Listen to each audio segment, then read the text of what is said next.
True sir. ಎಷ್ಟೊಂದು ಜನ actually ಅವರು ಕೂಡ ರಿಯಲ್ ಲೈಫ್ನಲ್ಲಿ he is a hero character of the screen. I mean of the screen he is a hero, on the screen ಮಾತ್ರ villain ಆಗಿ portray ಮಾಡ್ತಂಥ ಮೇರು ವ್ಯಕ್ತಿತ್ವ ಅವ್ರದ್ದು. ಅದ್ಭುತ ಖಳನಾಯಕ ಸರ್. ನಮ್ಮ ಗ್ಯಾರಂಟಿ ವೀಕ್ಷಕರಿಗೋಸ್ಕರ ಒಂದ್ಸಲಿ ಆ ಕಳನಟನ ನಗು ಆ್ಯಂಡ್ ಆ ಒಂದು ಲುಕ್ ಬರುತ್ತಲ್ಲ ಸರ್, ಅದೊಂದು ತೋರಿಸ್ಬೋದಾ? No no no soft sir, ಅದೇ ಒಂದ್ಸಲಿ ಸರ್. ಬೇಡ ಇಲ್ಲ ಬೇಡ. ನನಗೆ ಸ್ಟೇಜ್ ಮೇಲೆ ಮಾತಾಡೋದಾಗ್ಲಿ, ಈ ಥರ ಇಂಟರ್ವ್ಯೂಗಳಲ್ಲಿ ಕೂತ್ಕೊಳ್ಳೋದಾಗ್ಲಿ ಅಂದರೆ ಸ್ವಲ್ಪ ಅನ್ಕಂಫರ್ಟಬಲ್. ನನಗೆ ಸ್ವಲ್ಪ ಫ್ರೀ ಇರೋಲ್ಲ ನಾನೊಂಥರ. ಅದೇ ಕ್ಯಾಮ್ರಾ ಮುಂದೆ ಅಲ್ಲಿ ಆ್ಯಕ್ಟಿಂಗು ಅದು ಇದು ಅಂದಾಗ ಅದೊಂದು ಕೆಲಸ ಜವಾಬ್ದಾರಿ ಅನ್ನೋದಿರತ್ತಲ್ಲ, ಅಲ್ಲಿ ಸ್ವಲ್ಪ ಫ್ರೀಯಾಗಿ ಮಾಡ್ತೀನಿ. ಇಲ್ಲೆಲ್ಲ ಬೇಡ, ಇಲ್ಲ ಹೆದರಿಕೆ ಸರ್. ಮತ್ತು ನೀವು ವಿದ್ಯಾಪತಿ ಸೆಟ್ನಲ್ಲೂ ಗಡಗಡ ಅಂತ ಹೀರೋಯಿನ್ ಜೊತೆ ಒಂದು ಸೀಕ್ವೆನ್ಸ್ ಇರಬೇಕಾದ್ರೆ ಸರ್ ಬೆವ್ರು ಇಳಿಸೋರೆ ಬೆವ್ರು ಇಳಿದ್ರಂತೆ. ಅದು ನಮ್ಮದು ವ್ಯಕ್ತಿತ್ವ ಹೆಂಗಂದರೆ ಅವಾಗಿಂದ ಬೆಳ್ಕೊಂಬಂದಿರೋದು. ಒಂದು ಹೆಣ್ಮಕ್ಳಿಗೆ ಗೌರವ ಕೊಡೋ ರೀತಿ. ಅಂದರೆ ಯಾರೋ ನಮ್ಮ ಫ್ರೆಂಡ್ ತಂಗಿನ ಯಾರಾದರೂ ರೇಗಿಸಿದ್ರು, ಇಲ್ಲ ಯಾರೋ ಹುಡುಗಿನ ರೇಗಿಸಿದ್ರು ಅಂದಾಗ ಹೋಗಿ ಹೊಡೆದಿರೋದೆಲ್ಲ ಇದೆ. ಓಕೆ. ಆಮೇಲೆ ನಮ್ಮ ಫ್ಯಾಮ್ಲಿಲೆಲ್ಲ ನಮ್ಮ ತಂಗಿ ಮಕ್ಕಳು, ಹೆಣ್ಮಕ್ಳು, ನಮ್ಮ ಅಣ್ಣನ ಮಗಳು, ನನಗೊಂದು ಮಗ, ನನ್ನ ಮಗಳು, ನನ್ನ ಫೇವ್ರೇಟು, ಈ ಥರ. ಸರಿ, ಯಾರು ನಿಮ್ಮ ಮಕ್ಳ ಹತ್ರ ಮೆಸ್ಸೇ ಆಗಲ್ಲ ಬಿಡಿ ಸರ್, ಅದು ಬೇರೆ ಅದು ರೆಸ್ಪೆಕ್ಟ್. ಅಲ್ಲ, ನಾವು ಹಂಗೆ ನಡ್ಕೊಂಡು ಬಂದಿರೋರು. ಯಾರೋ ಚುಡಾಯಿಸಿದ್ರೆ ನಾವು ಹೋಗಿ ಹೊಡಿತಾ ಇರೋರು. ನಾವು ಹೆಂಗೆ ಮಾಡೋಣ ಕೆಲಸ ಅಂತ ಪಾತ್ರ ಇರ್ಬೋದು, ಬಟ್ ನನಗೆ ಅದು ಸೆಟ್ ಆಗತ್ತಾ ನಮಗೆ ಅದು ಒಂಥರ ಮುಜುಗರ. ಅದು ಒಂಥರ. ಎಷ್ಟು ಟೇಕ್ ತಗೊಂಡ್ರಿ ಸರ್ ಆ ಸೀಕ್ವೆನ್ಸ್? ಆ್ಯಕ್ಚುಲಿ ಏನು ಸೀಕ್ವೆನ್ಸ್ ಇತ್ತು ಹೇಳಿ. ಅದೇ ಒಂದು ಹೀರೋಯಿನ್ ಚುಡಾಯಿಸೋದು. ಹೆಂಗಪ್ಪ ಚುಡಾಯಿಸ್ಲಿ, ನೋಡಿದ್ರೆ ಮಲೈಕಾ ಬಂದು ಅಷ್ಟು ಕ್ಯೂಟಾಗಿ ಚಿಕ್ಕ ಹುಡುಗಿ ಥರ ಇದ್ದಾರೆ, ನಾನು ನೋಡಿದ್ರೆ ಹಿಂಗಿದ್ದೀನಿ. ನನಗೆ ಅದು ಸೆಟ್ ಆಗ್ತಾಯಿಲ್ಲ. ನಾನು ಹೋಗಿ ಡೈರೆಕ್ಟ್ರಿಗೆ ಹೇಳ್ತಾ ಇದ್ದೆ, ಇದು ಬೇರೆ ಥರ ಮಾಡೋಣ ಸುಮ್ಮನೆ ಹಂಗೆ ಹಿಂಗೆ ಅಂತ. ಅವರು ಅಣ್ಣ ತಮ್ಮದಿರು ಇಬ್ಬರು, ನಮಗೆ ಒಬ್ಬರು ಡೈರೆಕ್ಟ್ರನ್ನ ಕನ್ವಿನ್ಸ್ ಮಾಡೋದೇ ಕಷ್ಟ. ಇಲ್ಲಿ ಇಬ್ಬಿಬ್ಬರು ಡೈರೆಕ್ಟ್ರು, ಇಬ್ಬರು ಒಬ್ರಿಗಿಂತ ಒಬ್ಬರು. ಅವರು ಒಂದು ಟೆಂಪೋಲ್ ಇದ್ದರೆ ಹಸೀನ್ ಒಂದು ಟೆಂಪೋಲ್ ಇಡ್ತಾರೆ. ಸೊ ಇವ್ರಿಗೆ ಬೇಡ, ಅವ್ರಿಗೆ ಕನ್ವಿನ್ಸ್ ಮಾಡೋಣ ಅಂತ ಹೋದರೆ ಅವರು ಇನ್ನೂ ಹಸೀನು, ಇಲ್ಲ ಸರ್ ಅದು ಬಂದ್ರೇ ಜನಕ್ಕೆ ಕೋಪ ಬರೋದು, ಅದು ಇದು ಅಂತ. ಅವರು ಒಪ್ತಾ ಇಲ್ಲ, ನಾನು ಒಪ್ತಾ ಇಲ್ಲ ಅಂತ ಹೇಳಿ ನಮ್ಮ ನಾಗು ಎಲ್ಲ ಹೇಳಿ ಸರಿ ಹೆಂಗೋ ಮಾಡಿ ಆದಷ್ಟು ಬೇಡ ಅವೆಲ್ಲ ಬೇಡ ಅಂತ ಹೇಳ್ಬಿಟ್ಟು ಲೈಟಾಗಿ ಮಾಡಿದ್ದೀರಾ. ಸೊ ಒಂದು 1 ಅವರ್ ತಗೊಂಡ್ರಿ, ಅದು ಟೈಮ್ ಅರ್ಧ ಗಂಟೆ 1 ಅವರ್ ತಗೊಂಡು. ಹೌದಾ? ಎಷ್ಟು ಟೇಕ್ ಆಯಿತು ಸರ್ 1 ಅವರ್ಗೆ? ಅಬ್ಬಬ್ಬಾನೆ ಆಯಿತು, ಒಂದು 16-17 ಟೇಕ್ ಆಗಿರ್ಬೇಕೇನೋ, ಒಂದು 20 ಟೇಕ್ ಆಗೋಗಿದೆಯೋ. 20 ಟೇಕ್ ಆಗೋಗಿದೆ ಸರ್. ಅದೇ ಖಡಕ್ ವಿಲನ್ಗೆ ಖಡಕ್ಕಾಗಿ ಆವಾಜ್ ಹಾಕು ಅಂದರೆ ಎಷ್ಟು ಟೇಕಲ್ಲಿ ಮಾಡ್ತಿದ್ರಿ? ಹಿಂಗೆ ಅನ್ನೋಷ್ಟೊತ್ತಿಗೆ ಮುಗಿಸ್ಬಿಡ್ತಿದ್ರಿ ಅಲ್ಲ.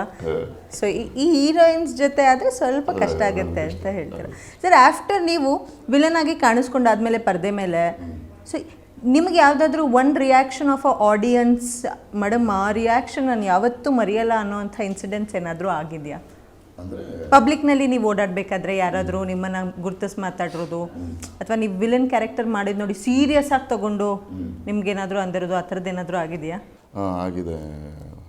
ಈ ಬಗೀರಾ ಮಾಡಿದ್ನಲ್ಲ, ಅದರಲ್ಲಿ ಹೀರೋಯಿನ್ನ ಕಿಲ್ಲಿಂಗ್ ಸೀನ್ ಇದೆ. ಅದು ಆ ಸೀನ್ ಮಾಡಿಬಿಟ್ಟು ಬಂದಮೇಲೆ ಯಾರೋ ಮಂಡ್ಯಲ್ಲೋ ಎಲ್ಲೋ ಒಂದು ಲೇಡೀಸು ಬೈತದೆ, ಇವ್ರನ್ನ ಸಾಯಿಸ್ಬಿಡ್ತಾರೆ, ಆದರೆ ಹೀರೋಯಿನ್ ಹೆಸರು ಮರ್ತ್ಬಿಡೆ ನಾನು, ರುಕ್ಮಿಣಿ ವಸಂತ್ಗೆ ಏನೋ ಕರೀತಾರೆ ಸಿನಿಮಾಲಿ. ಸೊ ಹೀಗೆ ಅನ್ಯಾಯ ಮಾಡ್ದಪ್ಪ ನೀನು, ಅಂತ ಒಳ್ಳೆ ಹುಡುಗಿನ ಸಾಯಿಸ್ಬಿಟ್ಟಲ್ಲ ನೀನು, ನಿಮ್ಗೆ ಒಳ್ಳೇದು ಮಾಡ್ತದ ದೇವರು ಅಂತ ಚೆನ್ನಾಗಿ ಭಯಕ್ಕೆ ಸ್ಟಾರ್ಟ್ ಮಾಡಿಬಿಟ್ರೆ ಸರ್. ಹೆಂಗೆ ನೀವು ಅವಾಯ್ಡ್ ಮಾಡಿದ್ರಿ ಅವಾಗ? ಹೇಗೆ ಮಾತಾಡಿ? ಅದು ಒಳ್ಳೆ ಕಾಂಪ್ಲಿಮೆಂಟ್ ಅಲ್ವಾ ಆ್ಯಕ್ಚುಲಿ? ಹೌದು, ಒಬ್ಬ ನಟನನ್ನ ಅವ್ರು ಮಾಡಿದಂತಹ ಪಾತ್ರದಲ್ಲಿ ಗುಡ್ಸೋದು ಇಸ್ ಅನ್ ಅಚೀವ್ಮೆಂಟ್. ಅವ್ರು ಮಾಡೋದು ರೀಚ್ ಆಗಿದೆಯಲ್ಲ ಜನಕ್ಕೆ, ಅಷ್ಟು ಅದೊಂದು ಖುಷಿ ಆಯಿತು. ಖುಷಿ ಸರ್. ತಮಗೆ ನಮ್ಮ ಇಂಡಸ್ಟ್ರಿನಲ್ಲಿ ಇನ್ನೂ ಯಾವ್ಯಾವ ವಿಭಿನ್ನ ರೀತಿಯ ಪಾತ್ರಗಳನ್ನ ಮಾಡಬೇಕು ಅನ್ನೋ ಆಸೆ ಇದೆ? ಅದೇ ಹುಡುಕ್ತಾ ಇರ್ತೀವಿ. ಈಗ ಕಲಾವಿದನಿಗೆ ಅದೇ ಟ್ರೀಟು, ಏನಾದರೂ ಹೊಸ್ದಾಗಿ ಬಂದರೆ ಅಂತ. ಈಗ ವಿದ್ಯಾಪತಿಲಿ ಭಾಳ ವಿಭಿನ್ನವಾಗಿದೆ ನನ್ನ ಕ್ಯಾರೆಕ್ಟರು. ಬೇರೆ ಇಲ್ಲಿವರೆಗೂ ಏನು ನೋಡ್ಕೊಂಬಂದಿದ್ದೀರೋ ಅದಕ್ಕಿಂತ ಡಿಫ್ರೆಂಟಾಗಿರುತ್ತೆ. ನಾನು ಎಂಟರ್ಟೈನ್ಮೆಂಟ್ ಮಾಡ್ತೀನಿ ಜನನ್ನ, ಥರ ಬೇರೆ ರೀತಿ ಇರುತ್ತೆ. ಗೋಳ ಹಾಕ್ಕೊಳೋದು ಇವೆಲ್ಲ ಚೆನ್ನಾಗಿರುತ್ತೆ. ಡಾರ್ಕ್ ಹ್ಯೂಮರ್ ಕಾಮಿಡಿ ಇರುತ್ತೆ. ಈ ಥರ ಇದು ನನಗೆ ತುಂಬ ಖುಷಿ ಕೊಡ್ತು ಈ ಕ್ಯಾರೆಕ್ಟರ್ ನನಗೆ ಸಿಕ್ಕಿರೋದು. ಅದಕ್ಕೆ once again I should be very thankful to mister Dolly Dhananjaya ಮತ್ತು ನಮ್ಮ ಈಶಾಮು ಮತ್ತು ಹಸಿನ್ ಡೈರೆಕ್ಟರ್ಸ್ಗೆ. ಮತ್ತು ಇನ್ನೊಂದು ವಿಭಿನ್ನವಾದ ಕ್ಯಾರೆಕ್ಟರ್ ಮಾಡಿರೋದು ಅಂದರೆ ವೀರ ಚಂದ್ರಹಾಸ ಅಂದ್ಬಿಟ್ಟು ರವಿ ಬಸವರಾವ್ ಡೈರೆಕ್ಟರ್ ಮಾಡ್ತಾ ಇದ್ದಾರೆ. ಓ ಸೌತ್ ಕೇಂದ್ರ ಮೂವಿ. ಅದು ಯಕ್ಷಗಾನ, ಅದು ಹಾಂ. ಫುಲ್ ಯಕ್ಷಗಾನ ಅದು ಸ್ಟೈಲಲ್ಲಿ. ಓ ನೈಸ್. ಅದೊಂಥರ ಡಿಫ್ರೆಂಟ್ ಎಕ್ಸ್ಪೀರಿಯನ್ಸ್. ಅದು ವಾಯ್ಸ್ ಡಬ್ಬಿಂಗ್ ಮಾಡಬೇಕಂದ್ರೆ ದೇವರು ಇಳಿದೋಯ್ತು ಅದು. ಹೌದಾ? ಯಾಕಂದರೆ ಟಾಪಲ್ಲೇ ಕಿಡ್ಸ್ಬೇಕಲ್ಲ. ಸರ್ ಅದರಲ್ಲಿ ಏನು ಯಾವ ಪಾತ್ರ ಆಗಿದೆ ಸರ್ ತಮ್ಮದು? ನಾನು ಗರುಡಾಕ್ಷ ಅಂದ್ಬಿಟ್ಟು ಒಂದು ಫುಲ್ ಅದು ಹಾಕ್ಕೊಂಡು ಸೇಮ್ ಯಕ್ಷಗಾನ ಥರ ಆ ಸ್ಟೈಲೆಲ್ಲ ಸ್ವಲ್ಪ ಕಲ್ತ್ಕೊಂಡು ಆ ಡೈಲಾಗು ಆ ಮೂಮೆಂಟ್ ಅಂತೆಲ್ಲ ಹೇಗಿತ್ತು ಕಲಿಯುವ very good experience. It's an wonderful opportunity. Wonderful art and opportunity. ಅಂತ ಆಪರ್ಚುನಿಟಿ ಸಿಗೋದೇ ಕಷ್ಟ ಕಲಾವಿದರಿಗೆ.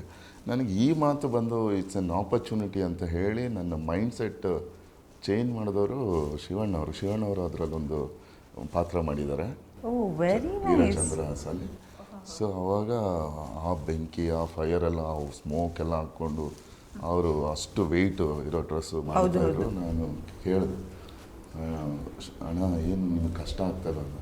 ಕಷ್ಟನಾ? ಇಟ್ಸ್ ಎನ್ ಆಪರ್ಚುನಿಟಿ ನಮ್ಮ, ಸಿಗಲ್ಲ ಇವೆಲ್ಲ, ಈ ಲೈಫ್ ಟೈಮಲ್ಲಿ ಸಿಗೋದು. ಫಸ್ಟ್ ಇದನ್ನ ಆಪರ್ಚುನಿಟಿ ನೋಡಬೇಕು, ಆಮೇಲೆ ಕಷ್ಟ ನಷ್ಟ ಎಲ್ಲ ಆಮೇಲೆ ಓಕೆನಾ ಅಂತ ಹೇಳಿದ್ರು. ನನಗೆ ಅಲ್ಲೇ ಚೇಂಜ್ ಆಯಿತು. ಅಯ್ಯಪ್ಪ ಅಂತ ಲೆಜೆಂಡ್ರಿ ಆ್ಯಕ್ಟರು ಅಂತ ಮಾತು ಹೇಳ್ತಾರೆ ಅಂದಾಗ ನಾವೆಷ್ಟು ನಿಷ್ಠೆ ಶ್ರದ್ಧೆಯಿಂದ ಮಾಡಬೇಕು ಕೆಲಸಗಳು.